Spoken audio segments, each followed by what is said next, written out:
Nawalan ba siya ng pagmamahal sa'yo at iniwang ka? Ito lang ang katapat niyan.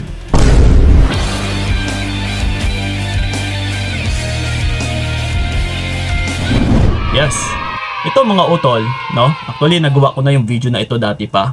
And gusto ko lang i-remind or gusto ko lang din ituro pa sa mga, lalong-lalo na sa mga hindi pa nakapanood. Kasi, yung video na ito, or yung topic natin na ito, is super effective talaga. Kumbaga pa ay tumatalab. And sa mga, or sa previous video ko na yon is, meron nga tayong mga samot-saring komento. And majority ay, yun na nga, nagiging successful yung paggawa nila. Walang iba kundi yung pagbulong sa bawang. Yeah. Ano ba yung meron talaga sa bawang? Even me nga, hindi ko rin masasagot kung ano talaga yung meron. Pero, ito ha, recap lang natin, which is dahil ito ay isang tinuro din sa akin, no? Sa ng kaibigan ng tiyuhin ko from Mindanao. Kasi nga, yung kapatid ng nanay ko is from Mindanao, no? Taga Cagayan de Oro. So doon actually marami doon na mga manggagamot talaga. So isa ito sa tinuro sa akin na kung gusto mo talagang mabaliw yung isang tao sa iyo, yung nililigawan mo or yung naging partner mo and then naging ex mo na sa ngayon or yung niloloko ka, no? Para mabalisa din siya, yung tipong hindi siya mapapakali kakaisip sa iyo, na hindi niya rin naiintindihan kung bakit parang nababaliw siya sa'yo. So ito po ang dahilan, which is yung pagbulong talaga sa bawang. And yun na nga, ang dami-dami talagang komento na puro positive, na which is tumatalab sa kanila. So ano ba ang dapat nating gagawin? Ano ba yung ginagawa sa pagbulong sa bawang? No, yung pagbulong, which is yung basic lang na pagbulong. Okay, ang gagawin natin is kumuha po kayo ng isang butil ng bawang. So ito po yun, may balat, no? So, and make sure na medyo fresh na fresh pa para matagal malanta. So, kumuha po kayo and then ito ngayon ang gagawin ninyo, no? Sa paggising sa umaga at saka bago matulog sa gabi. And regardless naman ito sa kung anong oras. Basta't ikaw ay gigising and kapag bago ka matulog. And dapat dala-dala nyo po yung bawang na ito. Ang gagawin nyo po, no, once na makakuha na kayo ng isang butil na bawang, halimbawa, bago kayo matulog, no? So, ang gagawin nyo po is, itikom nyo po ito, ilagay ninyo, no, sa kanang kamay, right hand, no? And then, ayun, itikom nyo po. Once na nasa loob na yung isang bawang, ay dito na po kayo magbubulong. So, anong klaseng pagbubulong? Which is, kailangan ay mabanggit natin yung complete name ng tao. No, unahin nating banggitin yung pangalan ng tao na gusto mo, yung iniwan ka or yung nagloko sa iyo or yung gusto mong niligawan para makuha mo yung pansin niya. Okay? So mapababae, mapalalaki ito. And ito na ngayon. Ang gagawin natin, halimbawa na lang pangalan ni Inday Garutay. Yun, Inday Garutay, may vlog nito or may isang content creator na Inday Garutay yung pangalan. So baala na, no? So ang gagawin natin is ito, no? Inday Garutay, complete name ha, hindi yung palayaw niya, hindi yung AKA niya lang, or hindi yung pangalan niya lang, kundi buong pangalan talaga. So, Inday Garutay, no, mababaliw ka kakaisip sa akin. So, pwede kahit anong kahilingan utol, wag lang about sa utang. Actually, may mga nagtatanong sa akin na, Kuya Kiko, pwede ba ito sa utang? So, hindi ko lang din alam, no, kasi hindi naman yun yung sinubukan ko, which is about kasi sa pagmamahal. So, pwede po na mahalin mo ko or whatsoever, mabaliw ka kakaisip sa akin. So, yun po. So, gagawin po natin ito ng 3 beses, no? Bubulungan natin yung kamao natin na merong bawang sa loob.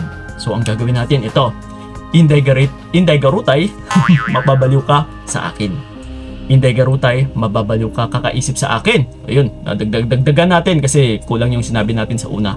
Inday Garutay, mababaliw ka kakaisip sa akin. And Inday Garutay, mababaliw ka kakaisip sa akin. So yun po, binubulungan natin ito. Kailangan natin mag-focus utol, no? So and then, after na nating mabulungan, pwede na natin itong ilagay sa bulsa natin, no? Or ilagay natin sa pouch na walang halong pera dapat. Okay? So yun, and then, pwede na nating iperdible sa ating damit na dapat wala ring makakakita or walang makakaalam. So after mong magawa ito, pwede ka na matulog ng mahimbing. No? And then ito ngayon mga utol, no, kailangan talaga is dala-dala mo ito lagi yung bawang. Huwag mo siyang bitawan, huwag mo siyang makalimutan dapat. So maraming nagtatanong kung minsan na, which is basic lang naman na katanungan na madali lang naman sana sasagutin eh. No, na, Kuya Kiko, paano yan? Nalaglag. So, kinuha ko na naman. And then, tatalab pa ba? Which is, syempre, kapag nagkamali ka, ay talagang medyo mahihirapan tayong tatalab ito. Kasi kung consistent ka, is possibly na magiging perfect or magiging effective talaga. Kasi, perfect mo eh. O kung kumaga pa, hindi ka nagkamali eh. So, ganun po yun. No, so, bawal din po ito mabasa. So, kung gusto nyo pong ulitin ng ulitin, kukuha ako ng panibagong bawang Kuya Kiko, pwede naman. Yes, pwede po. But, kailangan yung dati na nabulungan ninyo is ilibing nyo po sa lupa. So, bahala na kung tutubo man yan or kung dadami pa. So, ayaw mo ba nun? Dadami yung bawang mo. So, yun na nga. Then, saka na kayo kumuha ng panibagong bawang. So, pero, magsisimula tayo sa umpisa eh. Kumbaga pa, back to zero ka talaga. Kasi nilibing mo yung luma and then kumuha ka ng panibago. So, panibago talaga. So, ganun po ang mangyayari. No? So, yun na nga mga utol, ang gawain na ito is very, very effective talaga. And, hindi po to talaga ako nag-a-advise ng mga sinubukan ko na hindi naman nagiging effective. Kasi marami talaga akong sinubukan noon pa man. And which is, isa talaga ito, yung pagbulong sa bawang, yung pinaka-effective. And ito kung gusto nyo talagang magiging epektibo ng sobra-sobra, pasundan nyo po ng no contact. Kumbaga pa, kung nagbulong man kayo sa bawang, pero kung habol ka naman ng habol, panay ka paparamdam, yung tipong ikaw lang din yung nagbibigay no, ng rason para mairita siya sa'yo, para mas lalo siyang lalayo sa'yo. So, wala. Hindi talaga ito tatalab. Pero kung hinayaan mo lang yung bawang itself, yung kikilos para sa'yo, no? Kumbaga pa, magbigay tayo ng tiwala. Dahil nagbulong ka na eh. What's the reason na kung nagbulong ka pa sa bawang and then hindi ka lang din naman maniniwala? So that's why kailangan mong paniwalaan, hayaan mo na magiging kampante ka na, and kailangan mo lang maging consistent syempre. No, araw-araw, pagkagising, and regardless nga sa kung anong oras, kagaya niya sa may nagtanong din sa akin, na Kuya Kiko, what if graveyard ako or panggabi talaga ako? So pwede naman. So kung umaga ka na natutulog, is saka ka na magbulong. And then kung halimbawa hapon ka na nagigising, saka ka na rin magbulong. No? Pagkagising at saka bago matulog. Yun lang po, no? Hindi naman kailangan na umaga at saka gabi talaga. So kahit anong oras.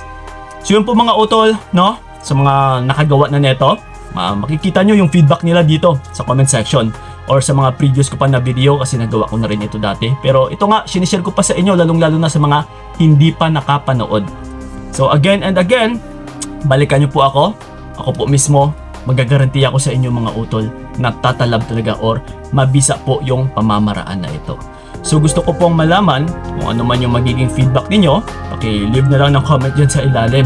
And sa may mga katanungan pa dyan, you can leave a comment na dyan sa ilalim and sasagutin po namin yan. Pero yun na nga, like I said, yung ibang tanong kasi is napaka-basic lang naman. Kuya Kiko, pwede bang ulitin ng ulitin? Pwedeng pwede, pero back to zero ka. So ganun lang po yun. Okay? So tandaan ninyo, consistency is the key to success. No, magiging successful ka kung consistent ka. Na walang sablay, no, na walang mintis, or hindi mo nakakalimutan. So ganun lang po yun. Okay?